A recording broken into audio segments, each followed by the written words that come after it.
Bon, bienvenue sur CJ Live TV dans la première émission en fait intitulée Et si on en parlait. Aujourd'hui, le thème de l'émission, comme vous pouvez le voir, c'est la liberté de la presse. On va certainement parler aussi de la liberté d'expression. Et pour ce faire, je reçois Colette qui va se présenter après le générique.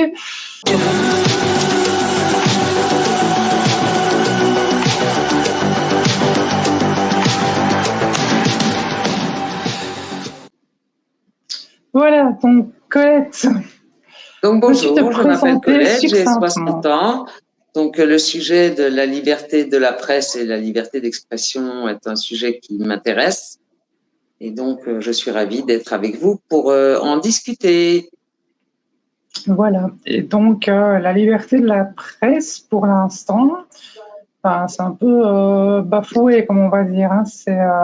Je sais pas ce que tu en penses, mais niveau liberté et niveau vérité. Je pense que oui, la liberté de la presse n'existe pas en soi, ça c'est une certitude. N'existe plus. La presse est en fait guidée par, en tout cas, les pouvoirs en place et les intérêts généraux, mondiaux ou nationaux, ou des fois communaux aussi, j'imagine, à plus petite échelle, mais en tout cas, j'ai la certitude que la presse, en tout cas, n'a pas du tout la liberté de pouvoir informer la population, les gens, de la réalité vraiment de ce qui se passe sur le terrain, quel qu'en soit le sujet, qu'il soit politique, qu'il soit sur la pandémie, par exemple, qui a été quand même un énorme sujet sur lequel on pourrait débattre de la liberté de la presse, mais également sur malheureusement les guerres actuellement qui se passent partout dans le monde, sur l'écologie aussi. Enfin, on ne va pas pouvoir traiter de tous les sujets de liberté de la presse dans cette courte général, vidéo, mais en tout cas, on peut déjà, en tout cas, pointer un petit peu partout où la liberté de la presse est atteinte.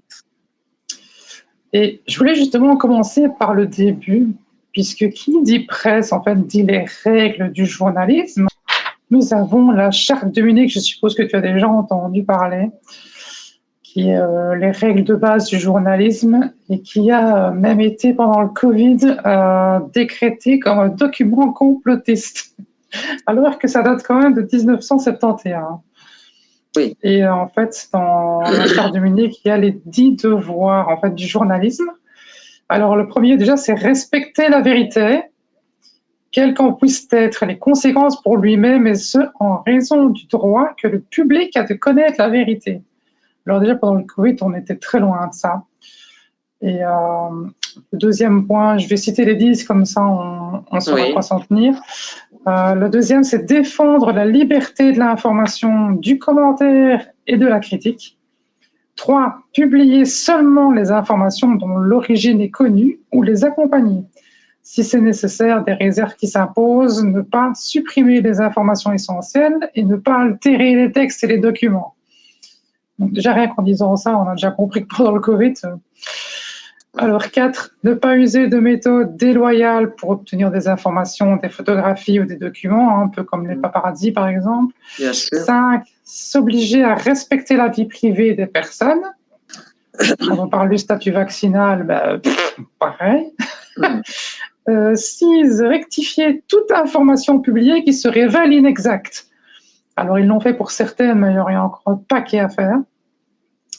Et 7, garder le secret professionnel et ne pas divulguer la source des informations obtenues confidentiellement. 8, s'interdire le plagiat, la calomnie, la diffamation, les accusations sans fondement, ainsi que de recevoir un quelconque avantage en raison de la publication, de la suppression d'une information. 9, ne jamais confondre le métier de journalisme avec celui de publicitaire ou de propagandiste. Tiens donc, n'accepter aucune consigne directe ou indirecte des annonceurs. Et 10, refuser toute pression et n'accepter de directives rédactionnelles que des responsables de la rédaction. Alors en fait, juste pour ces 10 points, ils se sont assis dessus pendant le Covid. Je crois que les 10 se sont fait éclater. Oui, totalement. Mais en tout cas, enfin, dans ces 10 commandements, il n'y en a aucun commandement, en fait, qui indique que le journaliste ne doit pas obéir à, en tout cas, une censure d'une haute direction, d'une haute autorité.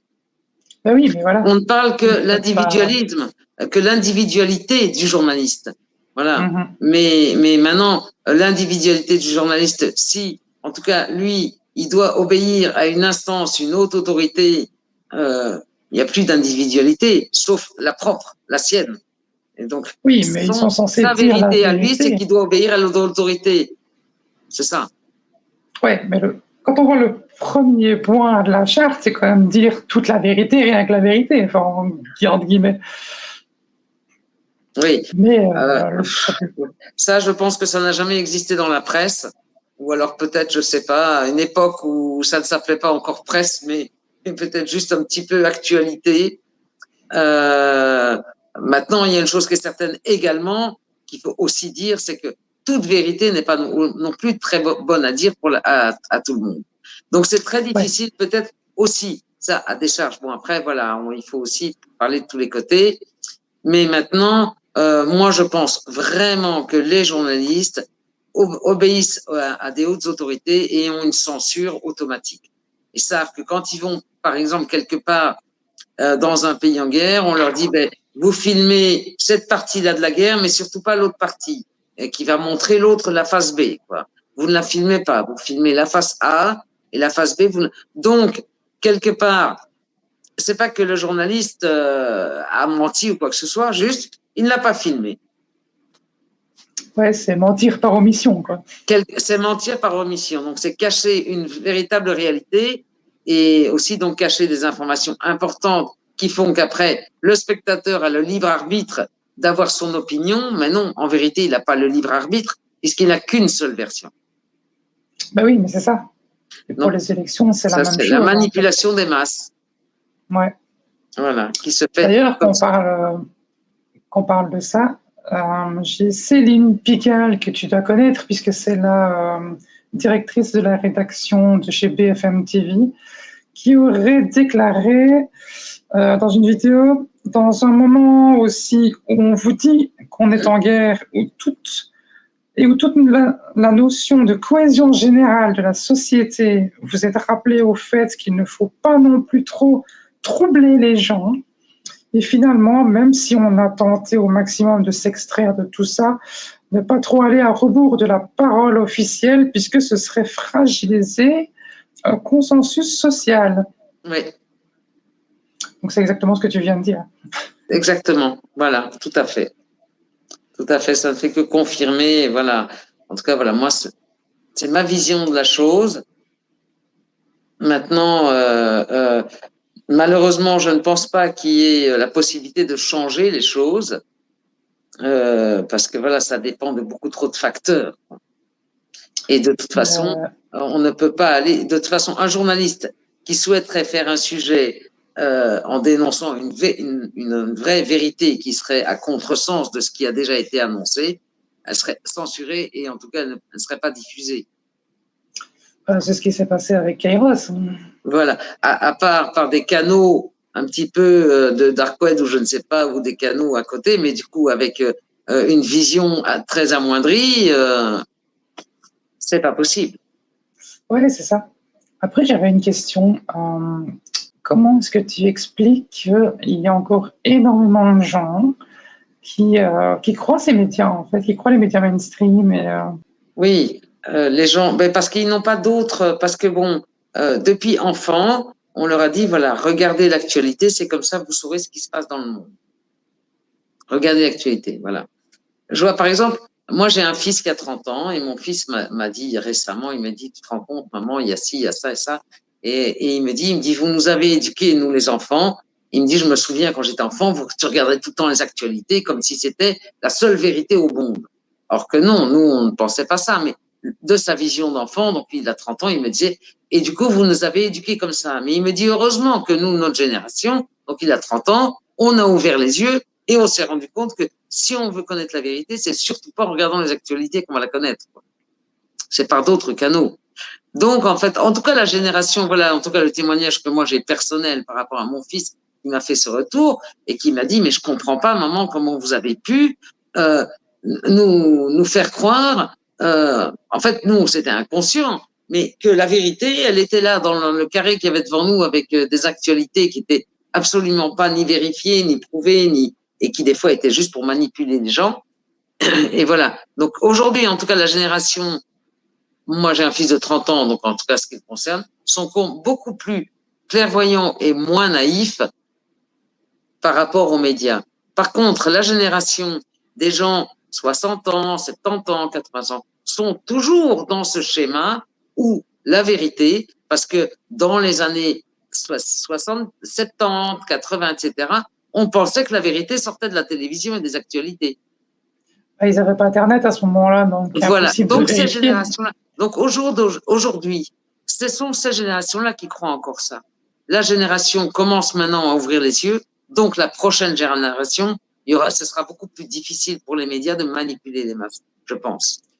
Ça a déjà été le cas aux Parce que États-Unis. les jeunes maintenant les plus jeunes générations vont chercher les informations contradictoires sur Internet. Donc, et le fait d'aller chercher plusieurs informations contradictoires ou pas, mais en tout cas permet d'avoir une vision plus juste et d'avoir le libre arbitre de choisir et de se dire, je décide moi de croire à ça ou de ne pas y croire. C'est ce qui s'est passé aux États-Unis, vu que la presse mainstream aux États-Unis avait tout fait pour que Kamala Harris passe. Oui. Alors que les médias indépendants sur le côté, les réseaux sociaux étaient beaucoup plus pour Trump. Et quand on voit l'écrasante victoire de Trump, c'est un échec des médias mainstream. Tout à fait.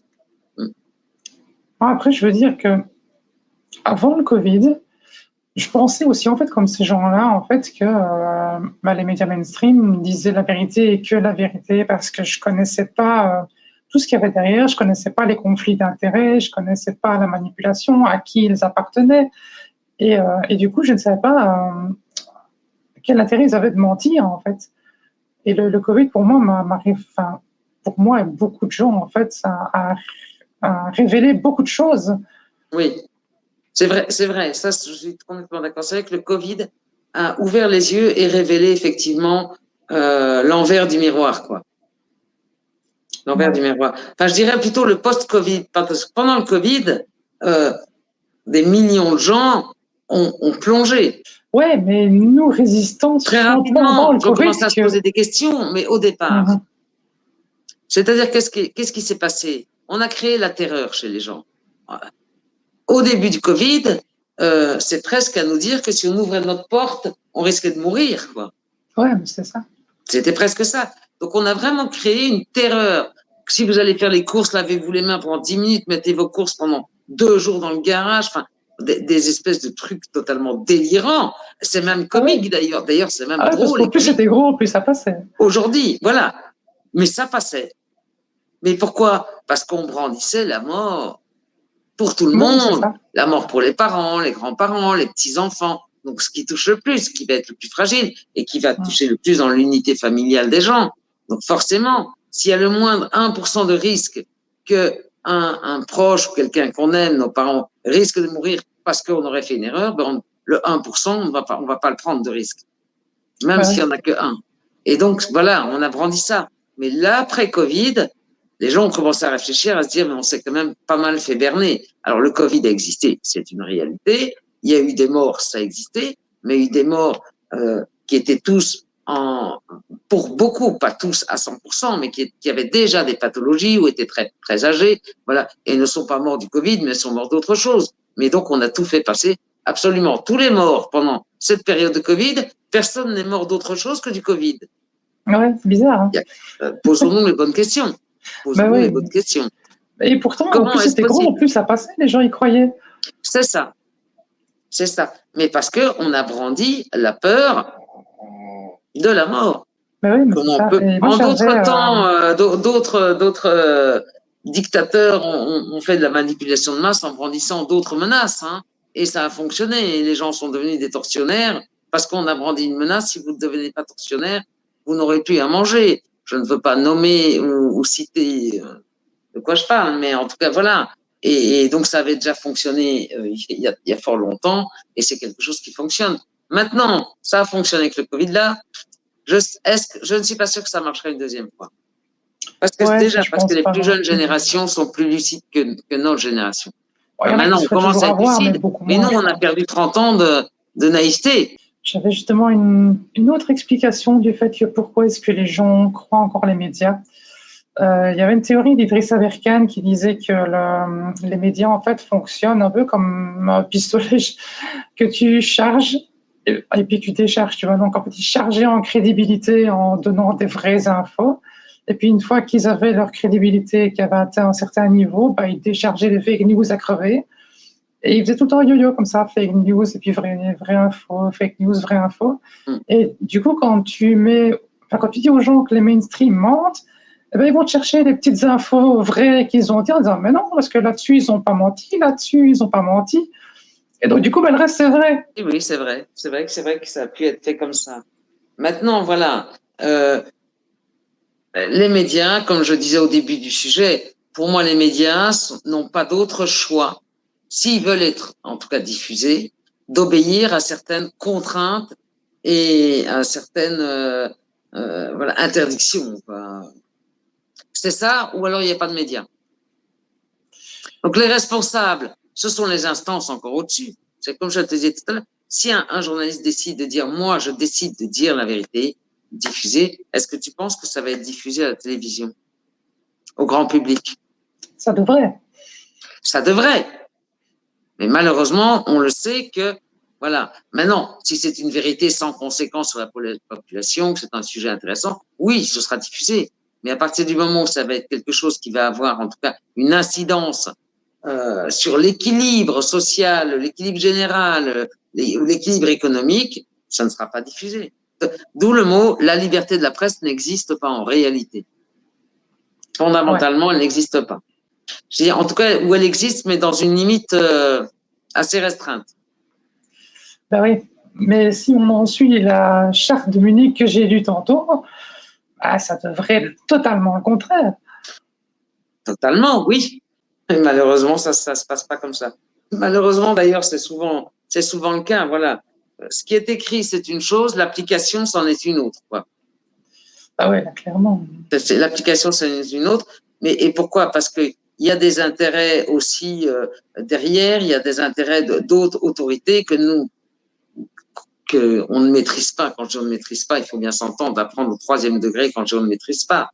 Mais en tout cas, voilà, d'intérêt politique, économique, équilibre social, équilibre racial aussi, qui est aussi un problème, équilibre écologique, suivant le sujet. Hein, donc voilà, mais ça va être chaque fois une question de ça. Bien sûr, économique, alors ça c'est quand même souvent le haut du panier. Euh, voilà. Et pour beaucoup de sujets, comme on nous dit, oui, il faut tous acheter tous une voiture électrique. Et puis là, 2 mois avant, on dit, ah ben non, tout compte fait, c'est pas bien l'électrique, vous allez pouvoir rouler avec votre voiture diesel. Donc, bon, voilà tout un tas d'informations qui, après, il y a une désinformation. Mais ce qui se passe, c'est que bien souvent, si tu remarques, on va te donner une information et pendant un an, tu vas plus en entendre parler. Tout le monde va courir acheter une voiture électrique. Je parle par exemple de ce problème de voiture électrique. Et puis 1 an et demi, 2 ans après, on va se dire, ah mais tout compte fait, l'Allemagne ou tel pays ont réfléchi, ils se sont rendus compte que mais non, la voiture électrique, en fait, c'est une aberration, c'est une aberration écologique. Les gens ont oublié ce qu'on leur a dit il y a 2 ans. Ouais, les gens oublient. Ils Et c'est prennent comme ça ça comme une qu'on. nouvelle information. Ah super, ils se rendent compte. Oui, mais enfin, souvenez-vous qu'on vous a tous dit de revendre votre voiture pour acheter une voiture électrique parce que c'était l'avenir. Les gens ont oublié qu'on leur a dit ça. Ouais.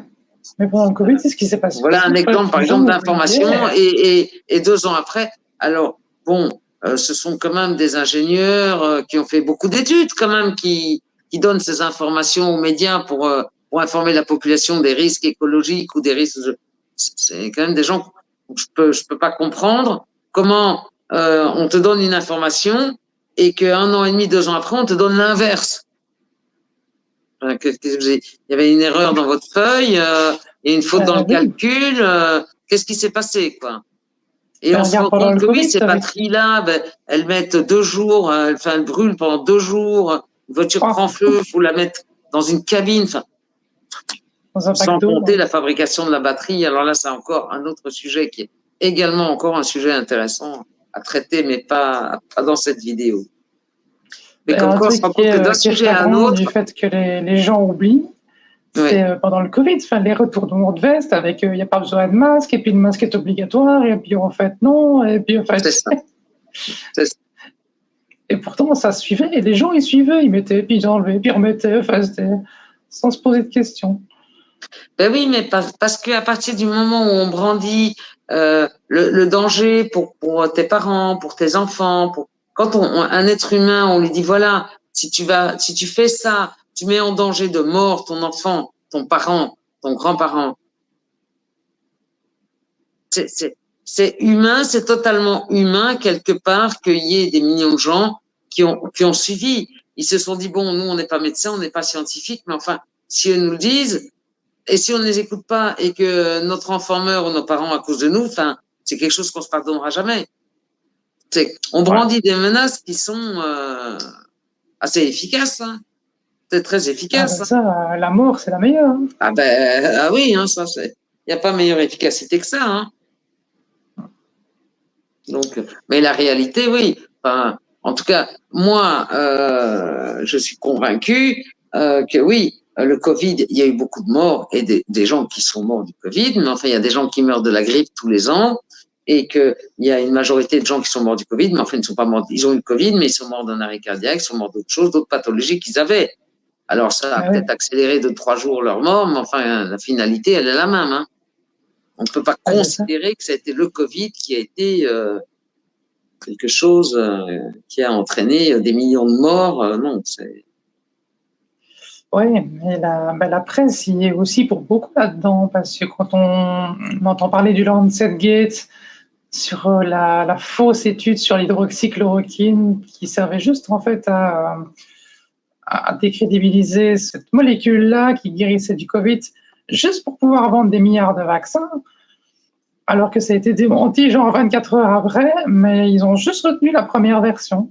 C'est ça. Mais il y avait eu un cas comme ça en France pour un vaccin contre, je ne sais plus, une forme de grippe ou je ne sais pas quoi. Il y avait eu des millions de doses d'achetées qui sont parties à la poubelle. Ah, c'était Mais H1N1.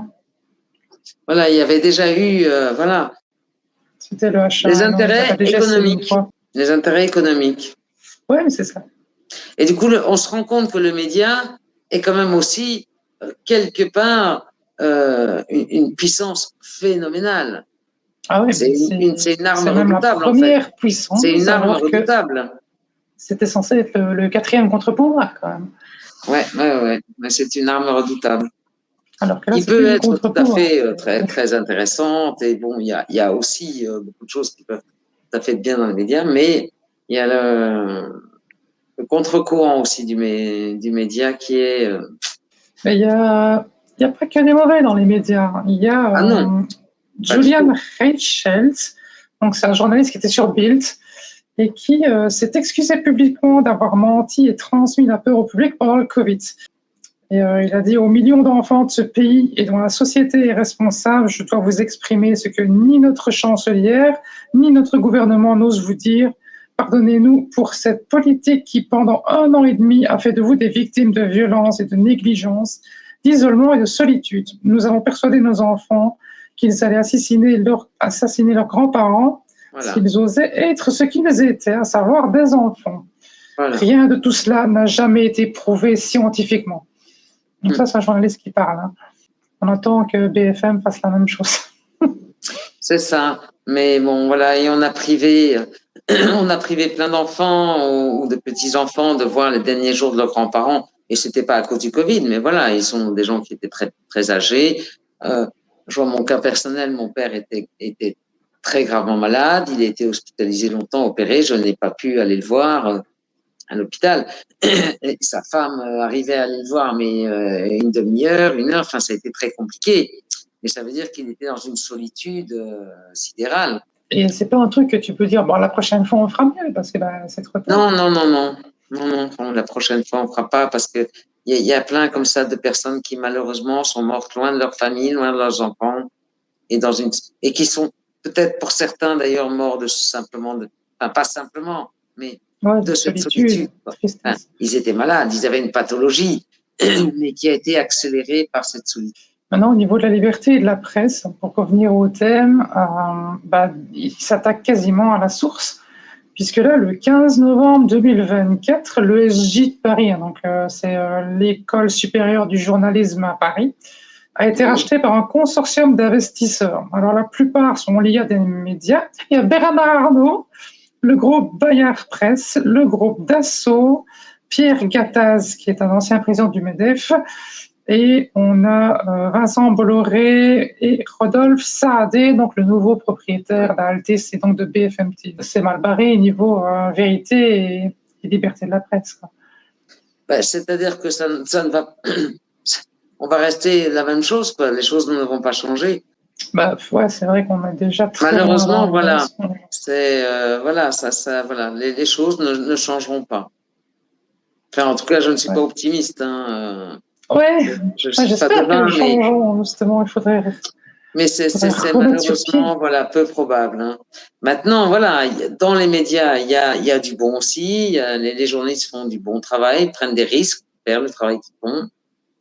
Et puis, comme je dis, je pense que voilà, il y a aussi des instances supérieures auxquelles que eux ne maîtrisent pas, mais ils n'ont pas le choix. Je dis pas qu'ils n'ont pas le choix à 100%, mais disons qu'à 50%, ils n'ont pas le choix. Après, les 50%, ça les regarde, c'est leur histoire à eux.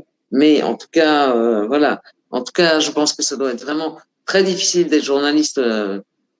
Aujourd'hui, hier et avant-hier, c'était certainement comme ça, parce que les journalistes, du coup, sont au courant des fois de certaines choses ou voient certaines choses dont ils ne peuvent pas parler, qui doivent porter. Et je pense que ça ne doit pas non plus être facile, quoi. En sachant qu'ils ne peuvent pas en parler, qu'ils sont au courant de certaines choses qui peuvent être ou qui assistent, voilà, à cette espèce de terreur mondiale avec le Covid, par exemple. S'il y a des journalistes qui étaient un petit peu au courant en dessous ils devaient s'étouffer, certainement. On arrive Je n'en justement connais pas personnellement qui m'ait raconté ça, qui m'ait dit ça. J'imagine, quoi. Je me mets à leur place et je me dis, c'est quand même très lourd. On en arrive justement à la liberté d'expression. Est-ce que c'est bon de dire tout ou de mentir par omission ou de... Non, par contre, non. Moi, je ne pense pas que ce soit bon de dire absolument tout. Je ne pense pas du tout que ce soit bon. Je pense plutôt que c'est même dangereux, des fois. Parce que quand un média, il s'adresse quand même à des millions de gens, de toute race, de tout sexe, de tout milieu social, mais également à des gens fragiles psychologiquement. Donc, voilà, certaines informations peuvent entraîner des drames humains ou de la violence des fois, ou de la haine, en tout cas des situations compliquées. Et une information mal entendue, mal comprise, va provoquer de la haine envers celui d'à côté, ou envers un étranger, ou quelqu'un. Enfin, donc, je pense que tout n'est pas bon à dire non, parce que c'est dangereux, parce que chaque être humain est différent et va percevoir cette information de manière différente, avec chacun son émotionnel et chacun sa façon d'exprimer son émotionnel. Ouais, mais là, justement, dans le Covid, ils ont accentué ce truc-là. Là, c'était exagéré dans la non-information. Non, le Covid, ce qu'il aurait fallu, c'est en tout cas ne pas donner une telle terreur aux gens. Je me souviens en France, des présidents français qui avaient commencé le journal en disant Français, nous sommes en guerre. C'est la phrase qu'il avait dit. Nous sommes en guerre. Elle est restée, cette phrase de Macron. Elle est restée, le Covid. Non, mais avec une voix de général de Gaulle, quoi, qui annonçait la guerre, quoi. Mais donc, là, à ce moment-là, la vérité aurait été plus rassurante. J'étais en France ce jour-là. Ça a mis une chape de plomb, quoi. Du coup, le Covid devenait des milliards de virus il fallait même pas ouvrir sa fenêtre, on risquait de... C'était un truc de fou. Un truc de fou. Donc, voilà, là, non, moi, je trouve ça, c'est que non, là, exagéré, quoi. Vraiment, là, ça a semé une terreur et les personnes âgées étaient terrorisées. C'est surtout tous les gens qui avaient des bébés, tous les gens qui avaient des bébés, les gens qui étaient très âgés, mais eux, ils ont vécu un manque de terreur. Ben là, justement, la liberté d'expression de la vérité aurait été plus rassurante que ce qu'ils ont fait. Largement, beaucoup plus. Mais bon, si on avait fait ça, on aurait vendu beaucoup moins de vaccins, beaucoup moins de masques aussi. Hein. Ah ça. Et beaucoup moins de gel désinfectant. Hein. Ouais, mais voilà, quand financièrement ça les arrange, Ah ils ben vont dire que là, je l'expression ou crois la qu'ils vérité. ont battu les records de gants, de masques, de gel. D'ailleurs, tout le monde s'est mis à fabriquer des masques et du gel hydroalcoolique. Hein. Ah ouais, il y en a qui en ont fait un nouveau business. Oui, oui, parce que si j'ai bonne mémoire, je me demande même si L'Oréal ou pas, des marques comme ça qui font des produits de beauté à l'origine, se sont pas mis à faire un gel désinfectant, Oh, ça des m'étonnerait masques pas. avec des Mickey. Enfin, c'est devenu un produit commercial. J'avais, je voulais revenir sur le récit, justement, le narratif qu'on a eu pendant le Covid. Il y a je ne sais plus qui disait le récit, c'est ce qui nourrit notre esprit, notre capacité à décider, à approuver, à représenter le monde. Et quand un peuple a trop consommé un récit pollué, eh ben, il prend des décisions stupides et accepte n'importe quelle tyrannie. Je suis malheureusement d'accord avec ça, oui, c'est vrai. C'est vrai. Oui, parce que à force d'entendre des mensonges, tu ne sais plus où est la vérité. Ben, le problème, il est là. Mais et puis, si on ne donne qu'une information aux gens, ou toujours une information ou une autre information, mais qui ne fait que conforter la première information, une troisième information qui va venir reconfirmer les autres, en les complétant simplement, mais les gens en fait n'ont qu'une information. Ben ouais. Donc là, comment veux-tu que les gens qu'il y a beaucoup de gens qui n'aient pas accès à plus d'informations, comme par exemple à Internet, ou de savoir comment faire pour aller en chercher d'autres. Parce que bon, il y en a, on est des milliers à avoir la chance de savoir le faire, et puis il y a aussi des milliers à qui on n'a jamais montré ou appris, qui ne savent pas le faire, ou qui n'ont pas l'accès. Sur la planète Ouais, Terre, tout mais le c'est monde n'a pas ça. accès à toutes les informations. Donc ces gens-là, c'est pas qu'ils sont idiots ou plus bêtes que nous, c'est juste que on leur a donné une seule information. Ils sont obligés de plonger dans celle-là. Le récit. Ouais, parce que Un récit. Voilà, on t'a raconté un récit. Donc c'est très moi, dangereux, oui. C'est j'ai dangereux. des gens qui regardent mes vidéos et qui viennent me dire, mais où est-ce que tu vas trouver toutes ces infos? Parce que c'est pas des trucs qui passent à la télé. Oui, c'est vrai que moi je me demande d'ailleurs où tu vas chercher tes infos. Ah, je cherche, j'ai mes sources.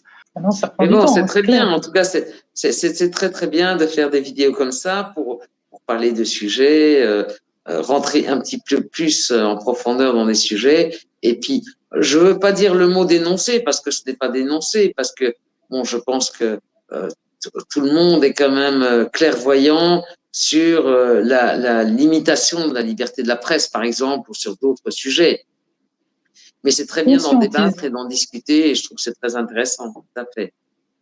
Et puis C'est justement, le bien du fait mot d'avoir conscientiser. l'avis de plusieurs personnes, ça permet des fois de se faire des opinions différentes, en tout cas de faire évoluer nos idées et nos pensées. Des fois de les corriger si elles ne sont pas justes aussi. Parce qu'on n'a pas forcément toujours la vérité. Oui, c'est ça. Mais il y en a beaucoup en fait qui essayent de dire, parce que j'ai entendu que pas mal de médias s'excusaient d'avoir menti pendant le Covid, mais que c'était pas vraiment des mensonges parce qu'en fait, ils étaient pas sûrs. Mais quand tu n'es pas sûr, tu n'affirmes pas tout ce que tu as affirmé et tu t'excuses après. C'est-à-dire que non, mais c'est surtout que dans les commandements que tu as cités, les 10 commandements que tu as cités au départ sur la charte des journalistes, il me semble me souvenir que dans un des commandements, tant que tu n'es pas certain d'une information, tu ne la divulgues pas, tu ne la diffuses pas.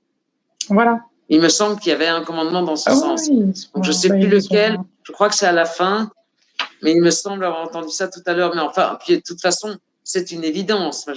Tant que tu n'es pas certain d'une information, surtout ne la diffuse pas, parce que les conséquences peuvent être tellement graves. Ouais, il y avait publié seulement les informations dont l'origine est connue et Voilà. rectifier toute information publiée qui se révèle inexacte. Ils ont fait ni l'un ni l'autre. Donc voilà un petit peu, en tout cas moi, voilà, j'étais ravie. En tout cas, je ne sais pas si tu avais d'autres questions, d'autres sujets que tu voulais que nous abordions. J'avais une remarque sur le groupe Altis. Je sais pas si je suppose que tu connais puisque c'était le groupe à qui appartenait BFM TV. Il y avait Sur aussi quoi? RMC Quel et puis groupe? encore plein d'autres trucs. Altis. Oui, C'était détenu par Patrick Drahi. oui. C'était Patrick Drahi en fait qui possédait Altis et qui a endetté Altis de 50 milliards de dettes. Et Rodolphe Saadé, en fait, a racheté Altice pour Oui, 1,55 milliard. Donc, il est endetté à moins 50 et il est racheté à 1,5. Et du coup, en fait, toutes ces chaînes-là ont été utilisées pendant le Covid comme propagande, parce que comme ils devaient de l'argent à l'État à crever, pour oui. rembourser leurs dettes, ils faisaient le jeu de l'État, en fait. C'est pour ça que BFM a tout le temps matraqué le récit Covid. Oui, après, ça, moi, j'ai pas tellement d'opinion là-dessus, je suis pas tellement au courant de ça. Alors, je C'était, sais que BFM a été racheté, je sais pas la date. effectivement, par SAD, là, c'est ça, hein. Ça a dit, Ouais, mais l'histoire de l'endettement, etc., j'étais pas au courant de ça. aussi, le Drahi, il est endetté jusqu'au cou. On dit que c'est un milliardaire parce que je crois qu'il possède 1 milliard, mais quand tu possèdes 1 milliard et que tu as 50 milliards de dettes, t'es pas vraiment un milliardaire. Mais comment c'est possible, 50 milliards de dettes? Ouais, Milliards ou millions? milliards. Comment c'est possible? Ben, ça date ça fait des années qu'en fait qu'il les cumule, qu'il fait sûrement des prêts pour rembourser l'autre prêt et que du coup que les intérêts, tu vois. Parce qu'il n'y a pas qu'une chaîne, il n'y a pas que BFM, hein, il y a au Numérique Câble, SFR, l'Express, Libération, RMC. C'est le groupe, quoi. Ouais, et tout le groupe est endetté. Hum, hum. Enfin, Je crois que SFR, ils sont en dette à crever. endetté. Qu'est-ce qu'on appelle endetté à ce niveau-là?